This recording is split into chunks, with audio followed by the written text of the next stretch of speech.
Assalamualaikum warahmatullahi wabarakatuh. Kami dari kelompok 3 yang beranggotakan saya Uci Maliana dengan NIM 2162131, lalu teman saya Fitri Panca Arina dengan NIM 2162068, lalu Meila Dwi Maulidina dengan NIM 2162082, dan yang terakhir Risma Trianadia dengan NIM 2162105. Di sini kami dari kelompok 3 akan mempresentasikan mengenai analisis dan pilihan strategi mata kuliah manajemen strategi yang diampu oleh Ibu Ratna Dwi Jayanti SEMM untuk memenuhi tugas evaluasi akhir semester STIE PGRI Dewantara Jombang. Yang pertama, hakikat analisis dan pilihan strategi. Analisis dan pemilihan strategi sebagian besar melibatkan pengambilan keputusan subjektif berdasarkan informasi objektif. Analisis dan pemilihan strategi perusahaan menentukan tindakan alternatif yang paling baik yang akan dijalankan di dalam mewujudkan misi dan tujuan perusahaan. Strategi, tujuan, dan misi perusahaan ditambah dengan informasi audit internal dan eksternal memberikan landasan untuk menciptakan dan mengevaluasi strategi alternatif yang masuk akal. Strategi alternatif cenderung menggambarkan langkah-langkah berjenjang yang membawa perusahaan ke posisi masa depan yang diinginkan, kecuali jika perusahaan menghadapi situasi yang berat. Strategi ini berasal dari visi misi tujuan audit internal dan audit eksternal perusahaan. Strategi ini sejalan dengan atau dibangun dengan strategi masa lalu yang terbukti berhasil. Selanjutnya, karakteristik analisis dan pilihan strategi. Agar proses analisis dan pemilihan strategi efektif, maka perlu diketahui karakteristik analisis dan pemilihan strategi berikut ini. Yang pertama, sebagai langkah awal untuk menetapkan tujuan jangka panjang atau long term objective. Yang kedua, sebagai proses menghasilkan alternatif strategi. Yang ketiga, pemilihan strategi yang akan dilaksanakan. Dan yang keempat, alternatif terbaik dalam mencapai misi dan tujuan. Slide selanjutnya yaitu kerangka analisis dan perumusan strategi dibagi dalam 3 tahap. Tahap pertama, input stage atau tahap input, berisi informasi input dasar yang dibutuhkan dalam merumuskan strategi, terdiri atas matrik evaluasi faktor eksternal atau EV, yang kedua matrik evaluasi faktor internal atau IV, dan matrik profil kompetitif atau CPM. Tahap yang kedua yaitu tahap pencocokan atau matching stage, berfokus pada penciptaan strategi alternatif yang masuk akal, meliputi yang pertama matrik kekuatan kelemahan, peluang ancaman atau SWOT, dan yang kedua matrik posisi strategi dan evaluasi tindakan atau strategi position. Analisis SWOT merupakan identifikasi berbagai faktor secara sistematis untuk merumuskan strategi perusahaan. Secara praktis dipahami sebagai sebuah metode perencanaan strategis sebuah perusahaan yang bertujuan untuk mengevaluasi elemen faktor yang mempengaruhi pergerakan perusahaan dalam mencapai visi. Elemen faktor yang dimaksud adalah 1. Keunggulan atau strength, 2. Kelemahan atau weakness, 3. Peluang atau opportunities, dan keempat, ancaman atau threat. Faktor yang mempengaruhi analisis SWOT. Yang pertama, faktor internal terbagi menjadi 2 yaitu strength, yang kedua weakness. Faktor eksternal terbagi menjadi 2 yaitu opportunities dan threat.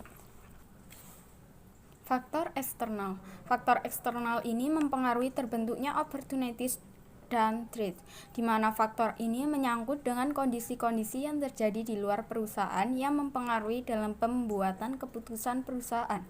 Faktor ini mencakup lingkungan industri, ekonomi, politik, hukum, teknologi, kependudukan, dan sosial budaya.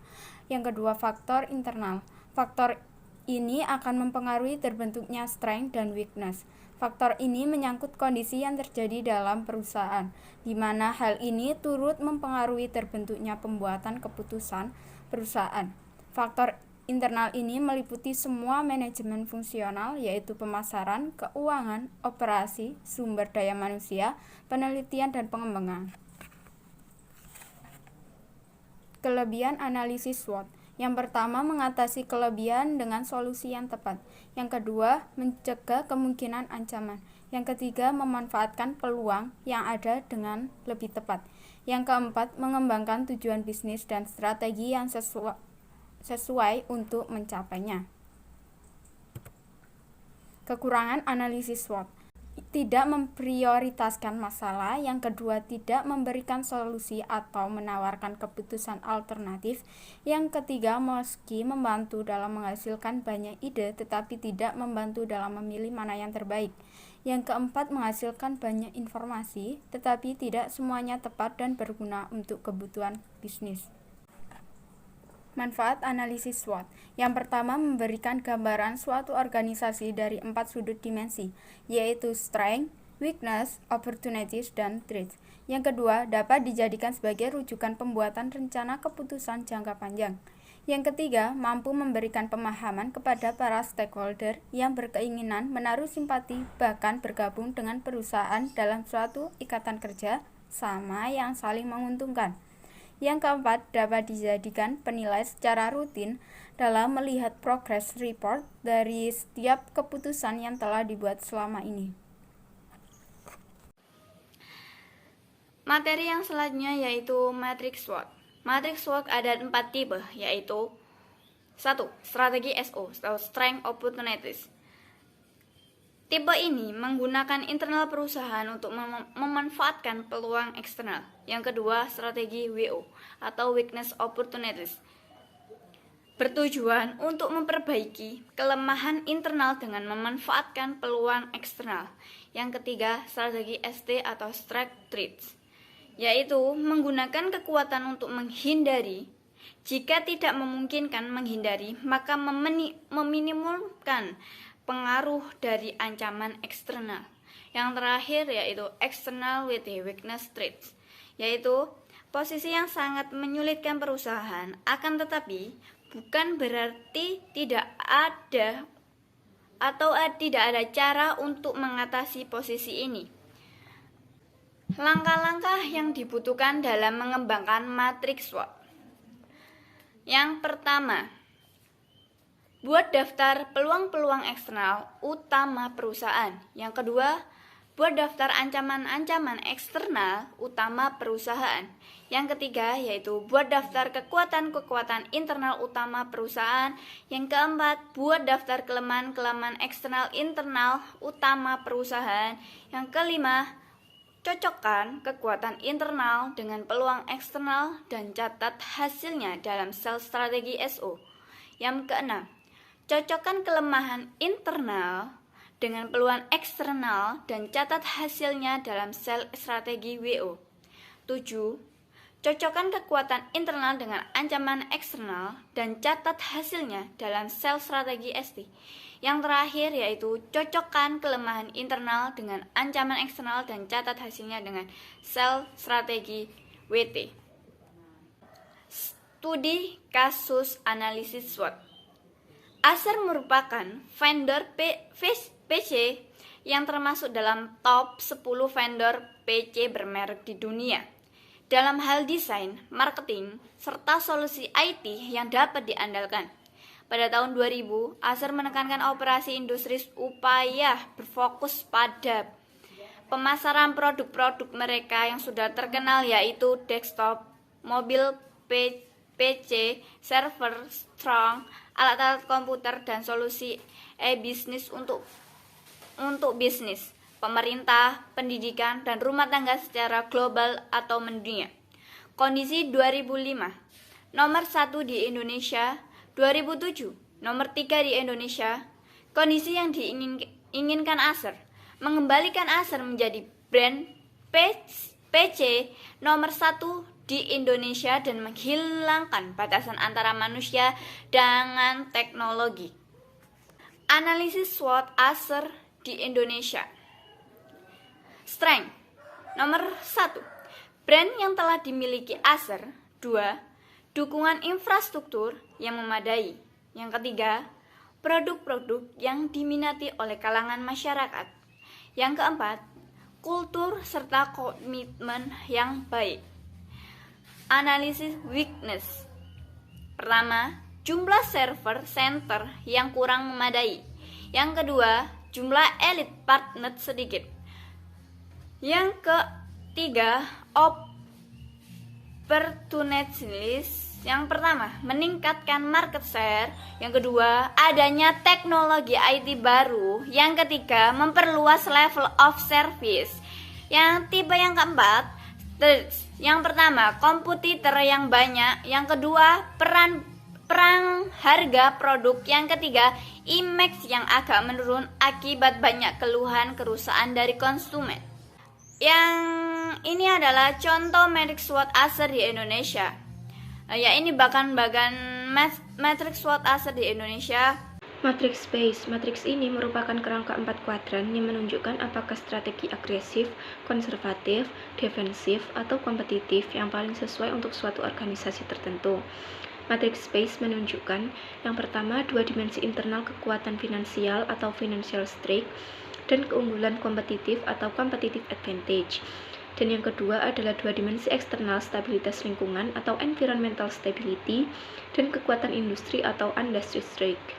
Dalam matriks Space terdapat 4 unsur, yaitu 2 dari posisi strategis internal, yakni kekuatan finansial atau FS, dan keunggulan kompetitif atau CA, dan 2 lainnya dari posisi strategis eksternal, yakni stabilitas lingkungan atau ES, dan kekuatan industri atau ES. Dengan menggunakan 4 unsur tersebut, maka matriks Space dapat menghasilkan 4 posisi dalam kuadran yang akan dapat diterapkan beberapa alternatif strategi sesuai dengan karakteristik masing-masing kuadran. Posisi tersebut adalah agresif, konservatif, defensif, dan juga kompetitif. Strategi konservatif meliputi penetrasi pasar, pengembangan produk, diversifikasi terkait.